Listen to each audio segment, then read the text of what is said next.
அப்படி நலம் பெறுவோம், வளம் பெறுவோம். இந்த காணொலியை பார்த்துக் கொண்டிருக்கும் அன்பு சப்ஸ்கிரைப் செய்த சொந்தங்களுக்கும் சிவராகினி அறக்கட்டளையின் சார்பாக பொன் பரமேஸ்வர சுவாமியின் ஆசீர்வாதங்கள். நன்றிகள். சாய்ராம்.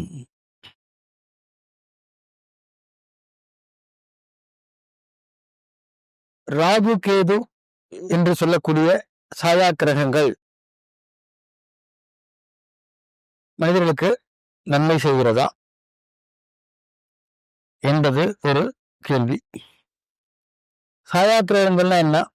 சாயா சாயா சாயா எல்லாம் சாயா, மாயா எல்லாம் மாயா. சாயான நிழல் நிழல் கிரகங்கள். மாயனா மாயா, மாயனா என்ன ஒண்ணுமே தெரியாது, பிளர்ரா இருக்கும் விஷன். சாயானா என்ன? கலர். நம்ம டீ சாப்பிட்றோம்ல, டீக்கு என்ன சொல்லுவோம்? சாயா சாயா சாயான்னு சொல்றாங்கல்ல, மலையாளத்திலும் சரி ஹிந்திலையும் சரி. சாயா, இந்த சாயா வைக்கணும் அப்படிம்பாங்க. சாயா சாயானா டீ. டீங்கிறது ஒரு நிறம் கொடுக்கக்கூடிய ஒரு கஷாயம். ஸோ அப்போ அந்த சாயாங்கிறது நிழல்னு சொல்லலாம். ஸோ ஒரு கிரகத்துக்கு அதுக்கு அந்த ராகுக்கு கிரகங்கள்னு தனியாக இல்லை. எப்படி நம்ம பூமி சுற்றுற மாதிரி பூமி உருண்டை இருக்குல்ல, அது மாதிரி 9 கிரகங்கள் இருக்கு இல்லைங்கன்னா, நிறைய கிரகங்கள் இருக்குங்க நம்ம இது மில்கி வேல யூனிவர்ஸ்ல. நம்ம மனிதனுக்கு தேவையானது என்ன? 9 கிரகங்கள் தான். அந்த 9 7 இது, பாக்கி 2க்கும் சாயா கிரகம். சாயா கிரகம் என்ன? கிரகங்கள் கிடையாது, அது 2 புள்ளிகளாக தோன்றி என்ன செய்யும்? எல்லா கிரகத்தையும் ஆட்கொள்ளும். எப்படி ஆட்கொள்ளும்? இடதுபுறமாக சூழ்ந்து ஆட்கொள்ளுமாம். பொதுவா எல்லாருமே வலது பக்கம் தான் திரும்புவோம், வலது பக்கம் தான் சுத்துவோம். ஆனா இந்த ராகு கேது மட்டும் என்ன பண்ணுவாங்க? இடதுபுறமாக, அதாவது ஆன்டி கிளாக் வைஸ்ன்னு சொல்லுவாங்க. கடிகார சுழற்சிக்கு எதிர் திசை. கடிகாரம் எப்பவுமே லெப்ட்ல இருந்து ரைட்டை சுற்றி வரும், வளமாக சுற்றி வரும் அல்லவா? ஆனால் இந்த 2 கிரகங்கள் இடமாக சுற்றி வரும், எதிர்நோக்கி வரும் எப்போதுமே. அது மாதிரி அது அந்த ராகு கேது பயிற்சி ஏற்படும் போதும் என்ன ஆகும்? ரிவர்ஸ்ல தான் வந்துட்டு இருக்குமே தவிர ஃப்ரண்ட்ல போகாதுங்க. ஸோ ஃப்ரண்ட்ல போறவங்களும் நம்பிடலாங்க, பின்னாடி போறவங்களும் நம்ப முடியாது.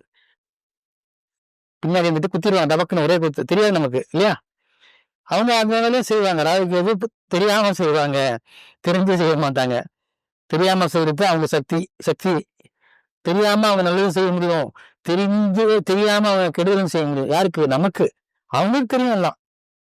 இந்த மனிதனை நம்ம எப்போ டியூன் பண்ணா இவன் தப்பு பண்ணுவான், எப்போ வறுமையின் உச்சக்கட்டத்துக்கு போவான், எப்போ டியூன் பண்ணா இவன் நல்லா பெரிய ஆளா வருவான்.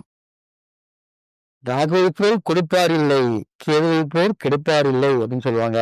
ஆனா கேது மாதிரி ஞானத்தை கொடுப்பார் யாருமே இல்லை. ஞானம் இருந்தாலே போதுமே, எல்லாத்தையும் நம்ம விலைக்கு வாங்கிடலாம் இல்லையா?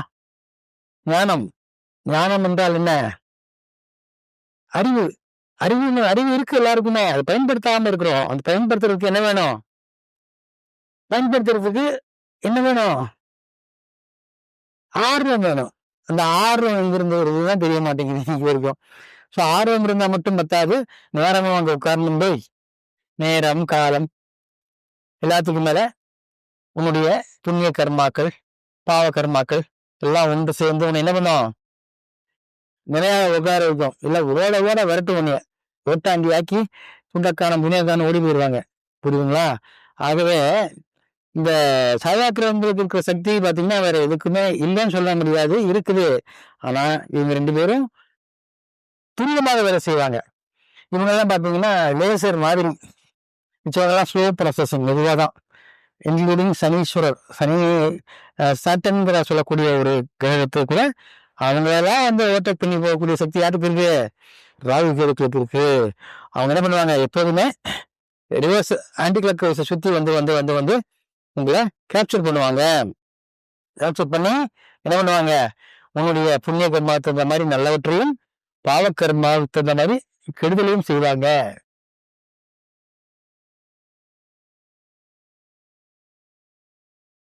புண்ணியம் பாவம் அப்படின்னு என்ன? எது புண்ணியம் எது பாவம்? தாமரியன் பராபரமே, நமக்கே தெரியாதுங்க. புண்ணியம் எது பாவம் எதுன்னு சொல்ல முடியுமா? இப்போ ஒருத்தர் வந்து உங்கள்கிட்ட தர்மம் கேட்குறாங்க. ஐயா தர்மம் கொடுங்க, சாப்பிட்டு 4 நாளாச்சு, வயிறு பசிக்குது, தர்மம் கொடுங்க கேட்குறாங்க. நீங்க என்ன பண்ணுவீங்க? சரி சாப்பிட்டு 4 நாள் ஆச்சு, ஒரு வேளைக்கு சாப்பிட்டு ஒரு 50 ரூபா கொடுக்குறீங்க. அவர் வாங்கிட்டு போய் என்ன பண்ணுவாரு? ஒரு கட்டிங் போட்டாருன்னு வைங்க, அது பாவ செயல் அல்லவா? மது இருந்துவிட்டு குடிபோதையில் அவர் செய்வது என்னவென்று தெரியாமல் செய்து கொண்டிருப்பார். அது பாவ செயல் என்று கருதப்படுகிறது. அதற்கு நாம் தூண்டுகோலாக இருக்கிறோம் என்று சொல்கிறார்கள் விதியில். அப்போ நமக்கு அது பாவமா புண்ணியமா? பாவம் தானே, பாவம் தானே. இப்படிதான் எல்லாமே. எப்படி நமக்கு வரும்னு தெரியாது, ஆனா வரும். எப்படி போகும் தெரியாது, ஆனா போகும். வரும்போது சொல்லிட்டு வருவதில்ல, போகும்போது சொல்லிட்டு போக போறது இல்லை. மொத்தம் கூட்டி கழிச்சு பார்க்கும்போது எல்லாத்தையும் இயக்கும் பிரைம் சோர்ஸ் என்ன சொல்றது, அதாவது மானிட்டர். மானிட்டரிங்னா என்ன? எல்லாம் சிண்டை பிடிச்சிக்கிட்டு ஆட்டுவாங்க. அவங்க தான் யாரு? எல்லாத்தோட உச்சக்கத்தில் இருப்பவங்க ராகுவும் கேதுவும் தான். ஏன்னா அவங்க வந்து சாயா கிரகங்கள். அதனால அதுக்கு வந்து ஒரு சக்தியை கொடுத்துருக்குறாங்க. ஆனா இவ்வளவு செய்யறாங்கல்ல, அவங்களுக்குன்னு ஒரு வீடு இருக்கா? இல்லையே. தனியார் கிரகம் இல்லையே. ஏன் இல்ல? இல்லாதபோது இவங்க இந்த அளவுக்கு செய்யறாங்க. இருந்தா என்ன செய்வாங்க யோசிச்சு பாருங்க. அதுதான் பார்த்தா ஆண்டவன் ஆட்டுக்கு வாழ அகந்து வச்சிருக்கான். அப்போ இறைவன், இந்த இயற்கை பிறந்த இறைவனே சாயா கிரகம் என்ற பேரை குத்தி அவங்களுக்கு தனியா கிரகம் இல்லாமல் சுத்தி கொண்டே ஓடு ஓடு ஓடு ஓடு ஓடு ஓடுன்னு ஓட வச்சுட்டே இருக்கிறார். ஸோ அப்ப சுறுசுறுப்பா ஓடுறது தானே அவங்களுக்கு வேலை. அப்ப சுறுசுறுப்பு அவர்கள் என்ன செய்வாங்க? போட்டு பண்ணி நிமித்திடுவாங்க. சுறுசுறுப்போடு இருக்கக்கூடிய மக்களை ராகு எதுவும் ஒன்றுமே செய்யாது. சோம்பி திரியும் மக்களை போட்டு நம்ம சுறுசுறுப்பாக்கி விட்டுருவாங்க. இதுதான் அவங்க வேலை. இப்போ சாயா கிரகங்கள் மனிதனுக்கு நன்மை செய்யுமா? கண்டிப்பாக நன்மை செய்யும். ஆனால் அதை நாம் தீமை என்று எடுத்துக்கொள்கிறோம். காரணம் என்ன? நமக்கு அது பிடிக்க மாட்டேங்குது. பிடிக்காத விஷயங்களை நமக்கு எப்பவுமே கெட்டதான்னு சொல்றோம். நமக்கு பிடிச்சாச்சுன்னா அது நல்லது, பிடிக்கலன்னா கெட்டது இல்லைங்களா? என்ன ஒரு மனிதனுடைய ஒரு எண்ணம் பாருங்க. உனக்கு பிடிக்காது அடுத்தவனுக்கு பிடிக்கலாம் இல்லையா? உனக்கு தெரியாது அடுத்தவனுக்கு தெரியலாம் இல்லையா? அவனுக்கு பிடிக்காது உனக்கு பிடிக்கலாம் இல்லையா? அதையும் மாற்றி யோசிக்க மாட்டேங்கிறீங்க. அதான் எல்லாரையும் அட்ஜஸ்ட் பண்ணி போறது சாதாரண விஷயம் இல்லை. அப்படி அட்ஜஸ்ட் பண்ணி போயிட்டான்னா அவன் வாழ்க்கையில பெரிய தலைவனா வந்துடலாம். எல்லாத்துக்கும் மேல அவன் செய்ய வேண்டிய விஷயத்த சாதிச்சிடலாம். ஆகவே ராகு கேது சாயா கிரகம் கண்டிப்பாக எல்லோருக்கும் நன்மைத்தான் செய்யும். நவகிரக நாயர்களும் அனைவருமே நண்பர்கள் தான், அனைவருமே நல்லவர்கள் தான் என்று சொல்லிக்கொண்டு விடைபெறுகிறேன். சாய்ராம்.